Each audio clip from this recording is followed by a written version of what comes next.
Hi friends, எல்லாருக்கும் இன்றைக்கி ஒரு ஃபேமிலி விலாக் தான் பார்க்க போகிறோம். வாங்க. நாங்கள் முன்னாடிலாம் சின்ன பிள்ளையாக இருக்கும்போது கரெக்டாக ஆடி மாதத்தில் இந்த 3வது வெளியில் தான் பொங்கல் வைக்கணும்னு சொல்லிட்டு அம்மா என்ன பண்ணுவாங்கனாக்கா எல்லாம் ரெடி பண்ணி வச்சுட்டு கரெக்டாக அந்த 3வது வெளியில் போயிட்டு சாமிக்கு பொங்கல் வச்சுட்டு படையல் போட்டுட்டு வந்துடுவாங்க. ஆனால் இப்போல்லாம் பார்த்திங்கனாக்கா நாங்கள் நல்லா பெருசாகிட்டோமா, யாருக்கும் லீவும் கிடைக்கல. அப்படின்ற காரணத்தினால ஞாயிற்றுக்கிழமையே போயிட்டு குடும்பத்தோடு பொங்கல் வச்சிடலான்னு முடிவு பண்ணி இன்றைக்கி ஞாயிற்றுக்கிழமை அன்றைக்கி தான் நாங்கள் பொங்கல் வைக்க வந்தோம். ஆனால் கோயிலில் பார்த்தா ஞாயிற்றுக்கிழமைன்ற அந்த ஒரு இதுவே இல்லைங்க. எல்லாருமே பார்த்திங்கனாக்கா கும்பலாக தான் இருக்குமே. நாங்கள் பொங்கல் வச்சுட்டு இருக்கும்போது சரி தான் நிறைய பேர் வந்துட்டு இருந்தாங்க. நாங்கள் போகிறதுக்கு முன்னாடியுமே நிறைய ஆளுங்க அங்கே இருந்தாங்க. எல்லாருமே அந்த மாதிரி தான் லீவ் டைமில் தான் இப்போலாம் வந்து பொங்கல் வைக்கிறாங்க போல். ஒரே கோயிலே பார்த்திங்கனாக்கா கும்பலாக தான் இருந்தது. போனோடனே 2 அக்காவும் வந்திருந்தாங்க. யாரும் நம்மளை கண்டுக்கல. எல்லோரும் என்னுடைய குட்டி தங்கத்தை தான் பார்த்துட்டு எப்படி இருக்க கனியா அப்படின்னு சொல்லிட்டு தூக்கி கொஞ்சிட்டு இருந்தாங்க.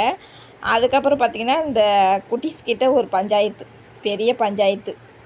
என்னன்னு பார்த்திங்கன்னா, என்னுடைய பெரிய அக்கா பொண்ணு சித்தி வந்து பாப்பாவை என்கிட்ட கொடுக்கவே மாட்டேங்கிறாங்க, தூக்க வேணாம் சொல்கிறாங்க, கீழே போட்டுருவான்னு சொல்லிட்டு அப்படி சொல்லிட்டு அண்ணா கிட்ட மட்டும் கொடுக்குறாங்கன்னு சொல்லிட்டு ஒரு பெரிய பஞ்சாயத்து.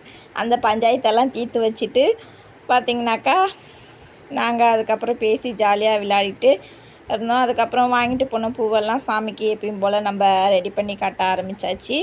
அந்த சைடில் பார்த்திங்கன்னா அம்மா வந்து பொங்கலுக்கு ரெடி பண்ண போயிட்டாங்க. நான் போய் பொங்கல் வச்சுட்டு வரேன், நீங்கள் பூவெல்லாம் கட்டி இது பண்ணுங்கள். அப்புறம் வீட்டிலேருந்தே டிஃபன்லாம் கொண்டுட்டு போயிருந்தோம். வழியெல்லாம் இங்கே சாப்பிட வேணான்னு சொல்லிவிட்டு காலையிலே கிளம்புறதுனால வீட்டிலே எல்லாமே செஞ்சு எடுத்துக்கிட்டாச்சு. வீட்டிலேருந்து செஞ்சு எடுத்துகிட்டு போனது அங்கே எல்லோரும் உட்காந்து ஷேர் பண்ணி கும்பலாக ஜாலியாக என்ஜாய் பண்ணி சாப்பிட்டுட்டு தான் அப்புறம் வேலையை ஸ்டார்ட் பண்ணுது.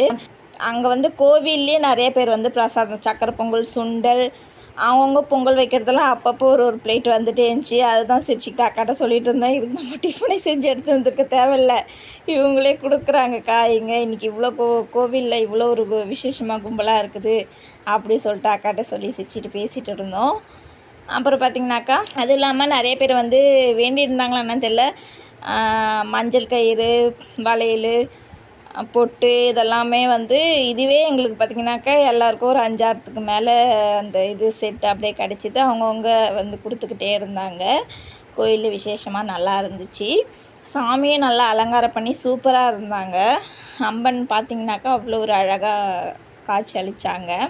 அப்புறம் அம்மா பொங்கல் வச்சுட்டு வந்துட்டாங்க. நாங்கள் எல்லோரும் போயிட்டு சாமி கும்பிட்டுட்டு, கோயிலெலாம் நிறைய மாற்றம் இருக்குது. நான் சின்ன பிள்ளையாக இருந்ததுக்கும் இப்போ வளர வளர நல்லா கோவிலெலாம் நல்லா பெருசாக சுற்றிரம் தரை போட்டுட்டாங்க. அதுக்கு முன்னாலாம் பார்த்திங்கன்னா மண் தரையாக இருக்கும்.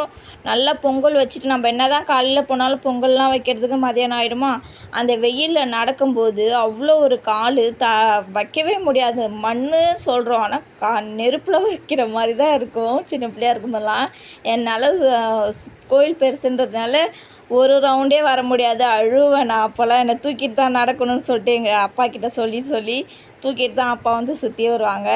இப்போ பார்த்திங்கன்னா கோயிலை சுற்றி நல்லா தரை போட்டாங்க. நல்லா எந்த நேரமும் தண்ணி வந்துகிட்டே இருக்கிறதுனால ஜில்லுன்னு இருக்குதா, அதனால் இப்போ பிரச்சனை இல்லை. அதை தான் எங்கள் வீட்டுக்கார்ட்டெல்லாம் சொல்லிகிட்டு இருந்தேன். நான் சின்ன பிள்ளையாக இருக்கும்போது அப்பா தான் என்னை தூக்கிட்டு சுற்றி வருவாங்க, நான் இறங்கி விடக்கூடாது சொல்லிட்டு அழுவேன்.